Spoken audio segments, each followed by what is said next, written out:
കഴിയുന്ന ഒരു പ്രത്യേക ടാലന്റ് ജിൻഡോയ്ക്ക് ഇല്ല. ജിൻഡോ തന്നെ പറഞ്ഞു, ജിൻഡോ ഇതല്ല ആള്.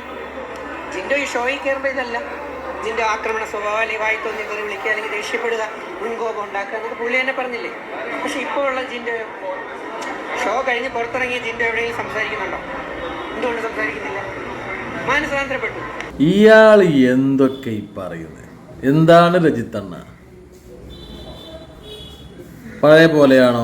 ബിഗ് ബോസിലെ പോലെയാണോ ജിൻഡോ ഇവിടെ? ഇവിടുത്തെ പോലെയാണോ ജിൻഡോ അവിടെ? ഇയാൾ എന്ത് മണ്ടനാ, എന്ത് മണ്ടത്തരൊക്കെ വിളിച്ചു പറയുന്നത്? മാനസാന്തരപ്പെട്ടു. ഇതെന്തോ വല്ല ബിഗ് ബോസ് എന്തോ വല്ല ദൈവസന്നിധിയോ മാനസാന്തരപ്പെടാൻ?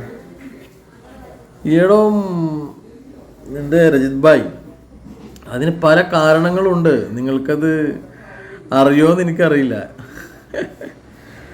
അത് മാനസാന്തരമല്ല, പേടിയാണ്. പക്ഷെ പലരും പറയുന്നത് ജിൻഡോ സംസാരിക്കണമെങ്കിൽ കാശ് കൊടുക്കണം, അല്ലെ കാശ് കൊടുക്കുന്ന മീഡിയോസിനോട് മാത്രമേ ജിൻഡോ സംസാരിക്കുന്നുള്ളൂ. കാശ് കൊടുത്ത് ജിൻഡോ കാശ് കൊടുത്ത, നിങ്ങൾ കാശ് കൊടുത്താലും ജിൻഡോ സംസാരിക്കില്ല. നിങ്ങൾ കാശ് കൊടുത്താലും ജിൻഡോ സംസാരിക്കില്ല. അതാണ് ഈ തുടക്കത്തിൽ ഞാൻ പറഞ്ഞത്. കഴിഞ്ഞ സീസണുകളിലെ അഖിൽമാരാറെയോ സാബുമോനെയോ ദിൽഷയോ അല്ലെങ്കിൽ ടോപ്പ് റോബിനെയോ അല്ലെങ്കിൽ ബാക്കിയുള്ള മത്സരാർത്ഥികളെയും ജിൻഡോയും തമ്മിൽ കമ്പയർ ചെയ്ത് അതേടോ കാശ് കൊടുത്താലും സംസാരിക്കില്ല. അതിനല്ലേ പറഞ്ഞ പേടിയാണ് അദ്ദേഹത്തിന്. മീഡിയയുടെ മുന്നിൽ വരാൻ പേടിയാണ്. കാരണം മീഡിയക്കാർ ചോദിക്കുന്ന ചോദ്യങ്ങൾക്ക്, അല്ലെങ്കിൽ ജിൻഡോയെ കുറിച്ച് അറിഞ്ഞു വച്ചിരിക്കുന്ന ചോദ്യങ്ങൾക്ക് ചോദ്യം ചോദിച്ചു കഴിഞ്ഞാൽ അതിന് ഉത്തരം പറയാൻ അയാൾക്ക് പറ്റില്ല. അയാൾ ഇമേജ് നഷ്ടപ്പെടും, അയാളെ വ്യക്തിത്വം നഷ്ടപ്പെടും, അയാളെ ആറ്റിറ്റ്യൂഡ് നഷ്ടപ്പെടും. ഇതുവരെ സ്നേഹിച്ച് വോട്ട് ചെയ്ത് വിജയിപ്പിച്ച ജനങ്ങൾ വെറുക്കും. അതുകൊണ്ടാണ് സംസാരിക്കാനുള്ള കഴിവുണ്ടാവും.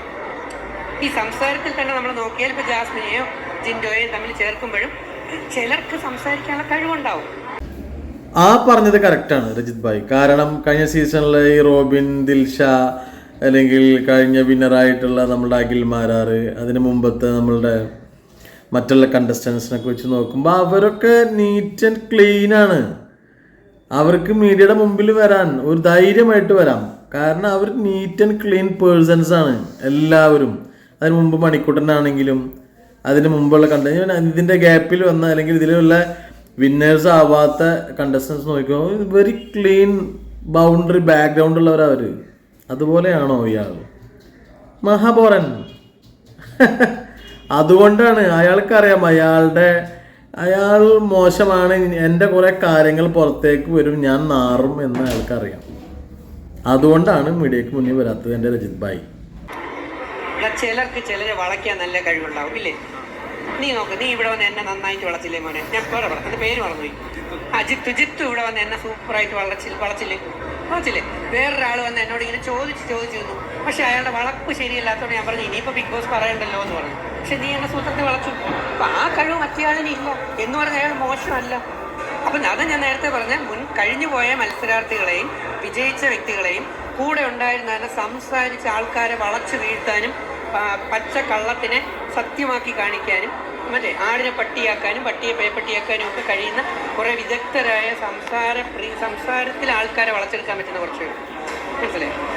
അപ്പം അങ്ങനെയുള്ള ആ സംസാരങ്ങൾ കൊണ്ട് വളച്ചെടുക്കാൻ പറ്റുന്ന, അല്ലെങ്കിൽ ആ തരത്തിൽ സംസാരിച്ച് പലരെയും കീഴ്പ്പെടുത്താൻ കഴിയുന്ന ഒരു പ്രത്യേക ടാലന്റ് ജിൻഡോയ്ക്ക് ഇല്ല. ജാസ്മിനുമായിട്ടൊന്നും കമ്പയർ ചെയ്യില്ല എൻ്റെ രജിത്തേട്ടാ. അവളൊക്കെ പുലിക്കുട്ടിയാണ്. അവളൊക്കെയാണ് കണ്ടസ്റ്റൻറ്റ്. അവളൊക്കെയാണ് ഈ ബിഗ് ബോസ് ഈ സീസൺ 6 നെട്ടല് എന്ന് പറയുന്നത്. ഇയാൾ വെറുതെ ഞാൻ മണ്ടനാന്നും പറഞ്ഞാൽ അയാൾ കറക്റ്റ് മണ്ടൻ തന്നെയാണ്. അത് നോക്കിയിട്ട് കാര്യമില്ല. പിന്നെ വളക്കണ കാര്യം ഇത്തട്ട ആ കാര്യം പറയില്ലേ, മനസ്സിലായ? ഇതൊക്കെ ഇത് അങ്ങനെ എല്ലാവരും മറുപടി വളക്കുക, അല്ലെങ്കിൽ നീ എന്നെ വളച്ചില്ലേ, അതൊന്നല്ല. ഓരോരുത്തർക്കും ഓരോ ആറ്റിറ്റ്യൂഡ് ഉണ്ട് മാഷേ. ഓക്കെ, നിങ്ങൾ സൈക്കോളജിയാണ്, എന്താ സയൻസോളജി ഒക്കെ പഠിച്ച ആളല്ലേ? എന്താണ് നിങ്ങൾ ഈ പറയുന്നത്? എന്താണ് പറഞ്ഞു കൂട്ടുന്നത്? നിലവാരമില്ലാത്ത ഉത്തരങ്ങൾ കൊടുക്കല്ലേ ബ്രോ. ജിൻഡോ പച്ചയായ മനുഷ്യനാകുമ്പോൾ ജിൻഡോയ്ക്ക് ചിലപ്പം ക്യാമറയുടെ മുമ്പിൽ, അവിടെ ബിഗ് ബോസിന്റെ മുമ്പിലാവുമ്പോൾ, ഷോയിലാവുമ്പോൾ ഒരു ക്യാമറ വന്ന് മുമ്പേ നിൽക്കൂല. നമുക്ക് എന്ത് വേണോ പറഞ്ഞിങ്ങനെ പോകാം, ക്യാമറകൾ ഒപ്പിയെടുത്തോളൂ. പക്ഷെ നിങ്ങൾ വന്ന് നിങ്ങളുടെ ചോദ്യം ചോദിക്കുമ്പോൾ അത് ഈ പറഞ്ഞ് പ്രാക്ടീസ് ഉള്ള ആൾക്കാർക്കാണ് കൂടുതൽ നന്നായി പറയാൻ പറ്റുന്നത്. ഞാൻ പറഞ്ഞ മനസ്സിലായില്ലേ? അല്ലാതെ മനസ്സിലായി. പക്ഷെ എങ്കിലും ഒരു ചോദ്യം ഉയരുന്നത്, ഈ ബിഗ് ബോസ് ടൈറ്റിൽ വിന്നർ ആവുന്ന ഒരാൾക്ക് സംസാരിക്കാൻ അറിയില്ല എന്ന് പറയുന്നത്, അല്ലെങ്കിൽ സംസാരിക്കാൻ അറിയാത്ത ഒരാളാണോ? സംസാരിച്ചു. അയാൾ അവിടെ സംസാരിച്ചത് കൊണ്ടാണ് ജനങ്ങൾ അയാളെ ഇഷ്ടപ്പെട്ടത്. അയാൾ ഇവിടെ വന്നിട്ട് ക്യാമറയുടെ മുമ്പ് പറയണം എന്ന് വാശി പിടിക്കരുത്. അതെന്തുകൊണ്ടാണെന്ന് ഞാൻ കുറച്ച് സൈക്കോളജി പഠിച്ചിട്ടുള്ളതുകൊണ്ട് തന്നെ പറയാം. ജിൻഡോക്ക് ടാലൻ്റ് ഉണ്ട്. രജിത് ഭായ് വളച്ചെടുക്കാനുള്ള നല്ല ടാലൻ്റ് ഉണ്ട്. അത് രജിത്തേട്ടന് അറിയില്ല. അതൊന്ന് അന്വേഷിച്ച് കഴിഞ്ഞാൽ രജിത്തേട്ടന് മനസ്സിലായ വളച്ചെടുക്കാൻ നല്ല ആൺകുട്ടി, നല്ല മിടുക്കനാണ് ജിൻഡോ. അത് തെളിയിച്ചിട്ടുള്ളതാണ്. ഓക്കെ, അപ്പോൾ അതുകൊണ്ട് രജിത്തേട്ടൻ പറയുന്നതൊന്നും ശരിയല്ല. രജിത്തേട്ടൻ ഇനിയും ഒരുപാട് അറിയാനുണ്ട്. നിങ്ങളെന്ന് പറയുന്ന ആൾക്കാരുണ്ടല്ലോ, ഈ ചോദ്യകർത്താക്കൾ എന്ന് പറയുന്ന യൂട്യൂബേഴ്സ് അല്ലെങ്കിൽ ചാനലിലെ പ്രവർത്തകരിൽ കുറേ പേർ വളച്ചൊടിച്ച് ചോദിക്കും, സൂത്രത്തിൽ ചോദിക്കും, കുടുക്കി വീഴ്ത്താൻ ചോദിക്കും. ഈ ചോദ്യങ്ങൾ ലക്ഷക്കണക്കിന് ചോദ്യങ്ങൾ അനുഭവിച്ച ആളാണ് ഈ ഞാൻ നിൽക്കുന്നത്.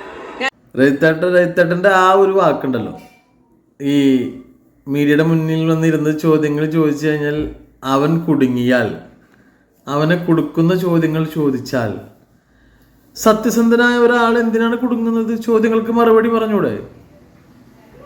എന്താണ് രജിത് ഭായ് നിങ്ങൾ കൊടുക്കുന്ന ഇപ്പം ഈ ബൈറ്റ്സ് കൊടുത്തുള്ളത്? എന്താണ്? ഒരു വിവരക്കേടാണല്ലോ. അവൻ കുടുങ്ങിയാൽ, അവനെ കൊടുക്കുന്ന ചോദ്യങ്ങൾ ചോദിച്ചാൽ, അവനെ കൊടുക്കുന്ന ചോദ്യങ്ങൾ എന്തിനു ചോദിക്കണം? അവനെന്തിനു കുടുങ്ങണം? ഇത് സംഭവം എന്താണെന്നറിയോ? ഇത് കുറേയൊക്കെ രജിത്തേട്ടനും അറിയാമെന്ന് തോന്നുന്നു.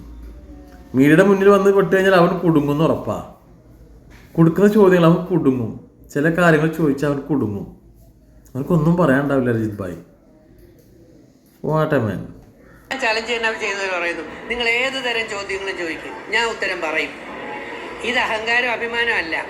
നിങ്ങൾ ചോദിക്കുമ്പോൾ എൻ്റെ ഉള്ളിലുള്ള ദൈവം പറയും, ഇവൻ നിന്നെ പൂട്ടാൻ ചോദിക്കുകയാണ്, ഇവൻ നിന്നെ കൊടുക്കാൻ ചോദിക്കുകയാണ് എന്നുള്ള ഒരു ഇൻഡ്യൂഷൻ എനിക്കുണ്ടാവും, അല്ലേ? സോ അതിൽ നിന്ന് എസ്കേപ്പ് ചെയ്യണമെന്നുണ്ടെങ്കിൽ അതൊന്നുകിൽ അറിഞ്ഞുകൂടാന്നോ അല്ലെങ്കിൽ അതിന് പറ്റിയ കറക്റ്റ് ആൻസറോ ആ സമയത്ത് കൊടുക്കണം, ആ ടൈമിൽ കൊടുക്കണം. എല്ലാ പയ്യന്മാർക്കും പെങ്കൊച്ചുങ്ങൾക്കും അങ്ങനെ ടൈമിൽ കറക്റ്റായിട്ട് പറയാൻ പറ്റണമെന്നില്ല. നന്നായിട്ട് എഴുതാൻ കഴിയുന്ന ആളിന് നന്നായിട്ട് പ്രസംഗിക്കാൻ കഴിയണമെന്നില്ല. നന്നായി പ്രസംഗിക്കാൻ കഴിയുന്ന കുട്ടി ഇപ്പോൾ ഭയങ്കര പഠിപ്പിസ്റ്റായിരിക്കും ഒരു കുട്ടി. ആ പഠിപ്പിസ്റ്റ് കുട്ടി ചിലപ്പോൾ മൈക്കിൽ നന്നായി പ്രസംഗിക്കണമെന്നൊന്നുമില്ല. വ്യക്തികൾ ഡിഫറൻ്റ് ആണ്. അപ്പോൾ ജിൻഡോയെ സംബന്ധിച്ച് ഞാൻ മനസ്സിലാക്കുന്നത്, ചിലപ്പോൾ അവന് സംസാരിക്കാൻ കഴിവുണ്ടാവാം, പക്ഷെ ഞാൻ മനസ്സിലാക്കുന്നത് ജിൻഡോ വന്നിരുന്ന് ചാനലുകളിൽ, അത് നിങ്ങളെപ്പോലെയുള്ള നല്ല ഷ്രൂഡ് ഉഗ്രൻ ചോദ്യങ്ങൾ ചോദിക്കുന്ന ചാനലുകൾ വന്നിരുന്ന് അവനെ കൊടുക്കാൻ ചോദിക്കുമ്പോൾ സ്വാഭാവികമായിട്ട് അവൻ കുടുങ്ങിയാൽ അല്ലെങ്കിൽ അവന് പറയാൻ പറ്റാതായാൽ അതേ നിങ്ങൾ തന്നെ എന്ത് വലിച്ചു കീറും? കണ്ടോ, ബിഗ് ബോസ് ടൈറ്റിൽ വിന്നർ മപ്പപ്പായിരിക്കുന്നു, മണ്ടനായിട്ടിരിക്കുന്നു, ജോക്കറായിട്ടിരിക്കുന്നു, അവന് ചോദ്യത്തിന്റെ ഉത്തരം പറയാൻ പറ്റുന്നില്ല, ഇവനെയാണോ നിങ്ങൾ ജയിപ്പിച്ചത്, നാണമില്ലേ ജനങ്ങളെ, പ്രേക്ഷകരെ എന്നൊക്കെ പറഞ്ഞ് നമ്മളെ തന്നെ വലിച്ചു കീറും, ഇല്ലേ? അത് കറക്റ്റ്. ഇപ്പം പറഞ്ഞതൊക്കെ കാരണം അത് വരാൻ സാധ്യത ഉണ്ട്. ഇവനെയാണോ വിജയിപ്പിച്ചത്, ഇവൻ മണ്ടൻ ജോക്കർ, അത് ചിലപ്പോൾ പറയാൻ പറ്റില്ല. വരും കാലങ്ങളിൽ നമുക്ക് പ്രതീക്ഷിക്കാം. കാരണം ഒരു ക്വാളിറ്റിയും ഇല്ലാത്ത ഒരു വിന്നറാണ്. ഒരു ക്വാളിറ്റിയും, എന്തെങ്കിലും ഒരു ക്വാളിറ്റി, എന്തെങ്കിലും മൈക്ക പിടിച്ച് ഒരു മൈക്കിലൂടെ പ്രേക്ഷകരുടെ മുന്നിൽ നോക്കി സംസാരിക്കാൻ പോലും ധൈര്യം. അപ്പോൾ പറയും സാധാരണക്കാരനാണെന്ന്. അത് എന്താ വിഷയം എന്ന് ഞാൻ പറഞ്ഞുതരാം. പബ്ലിക്കിൽ ഇറങ്ങി സംസാരിക്കാൻ പഠിച്ചിട്ടില്ല. പേഴ്സണലി മാത്രമേ മൂപ്പർ സംസാരിക്കുള്ളൂ. വളരെ വളരെ പേഴ്സണലി. കേട്ടോ രജിത് ഭായ്? അപ്പൊ മോനെ ദിനേശ, രജിത് ദിനേശേട്ടാ, നിങ്ങൾക്ക് കാര്യങ്ങൾ കുറച്ചൊക്കെ പിടുത്തം കിട്ടിയിരിക്കണത് മനസ്സിലായി. അതുകൊണ്ടാണ് നിങ്ങളിതൊന്നും വ്യക്തമായിട്ട് പറയാത്തത്. നിങ്ങൾക്കൊന്നും അറിയില്ല. അറിയുന്ന കുറേ ആൾക്കാർ ഇവിടെ സമൂഹത്തിലുണ്ട് കേട്ടോ. ഇഷ്ടം പോലെ ആൾക്കാരുണ്ട് കേട്ടോ. അവരൊക്കെ ഒന്ന് കണ്ട് ചോദിച്ച് മനസ്സിലാക്കിയാൽ അതിന് ഉത്തരം കിട്ടും. എന്തുകൊണ്ട് ജിൻഡോ ഇങ്ങനെ, എന്താണ് ഇങ്ങനെ, എന്തുകൊണ്ട് മീഡിയ മുന്നിൽ വരുന്നില്ല, എന്താണ് പേടി? അല്ലാണ്ട് പൈസ ആഗ്രഹിച്ചിട്ടൊന്നുമില്ല. It's more issues, it's very very danger man. Okay, കൂടുതൽ ആൾക്കാരിൽ ഈ ഒരു ചോദ്യം വരാൻ എല്ലാവർക്കും കോമൺ സെൻസ് ഉള്ള നല്ല ചോദ്യമാണ്. അജീഷ് ചോദിച്ച നല്ലൊരു ചോദ്യം തന്നെയാണ്. പക്ഷെ മുഖ്യധാര ക്യാമറകൾ വരാൻ തക്ക രീതിയിൽ പുള്ളി പ്രാക്ടീസ് ചെയ്യുന്നുണ്ടാവും, അല്ലെങ്കിൽ ശ്രമിക്കുന്നുണ്ടാവും. നിങ്ങളെ പേടിച്ചിട്ടായിരിക്കും ഒരു പക്ഷെ വരാത്ത. അല്ല ബിഗ് ബോസിനെ ആൾക്കാരെ അല്ല, ഈ ക്യാമറകളിൽ പറയാൻ പുള്ളി തയ്യാറായി വരും. പക്ഷെ ഓർക്കുക, പുള്ളി ജിമ്മിലും അതിലും ഒക്കെ പോയിട്ട് നമ്മൾ മുമ്പും പറയില്ലേ മസിലൊക്കെ അടിച്ച് ഇങ്ങനെ പെരുക്കി വെച്ചിരിക്കുന്നവർക്ക് ഒരുപാടുണ്ടാവും. പക്ഷെ തലച്ചോറിനകത്ത് ഈ പറയുന്ന കണക്ക് ഉള്ള സംഗതി വേറെ ലെവലിലായിരിക്കും. ശരീരം ഇന്റർനാഷണൽ ചാമ്പ്യൻ, നാഷണൽ ചാമ്പ്യൻ, അങ്ങനെ കുറേ ടൈറ്റിൽ വിന്നറാണ്. ഹാർഡ് വർക്ക് ചെയ്യാതെ പറ്റത്തില്ലല്ലോ അല്ലേ? അപ്പം എല്ലാം കൂടെ കൂട്ടിച്ചേർത്ത് വായിക്കുമ്പോൾ ബിഗ് ബോസ് അധികൃതർ, ഏഷ്യാനെറ്റ്, ജനങ്ങളും ജിൻഡോയെ ജയിപ്പിച്ചതിൽ ഞാൻ നമുക്ക് ഇപ്പം തന്നെ പറയാം. ഇവിടെ ഒരു ഇലക്ഷൻ നടന്നു, ഒരു പുതിയ ഗവൺമെൻറ് വന്നു, ഏത് ഗവൺമെൻറ്റും ആയിക്കോട്ടെ, പക്ഷേ കുറേ പേര് ആ ഗവൺമെൻറ് കുറ്റം പറയില്ലേ?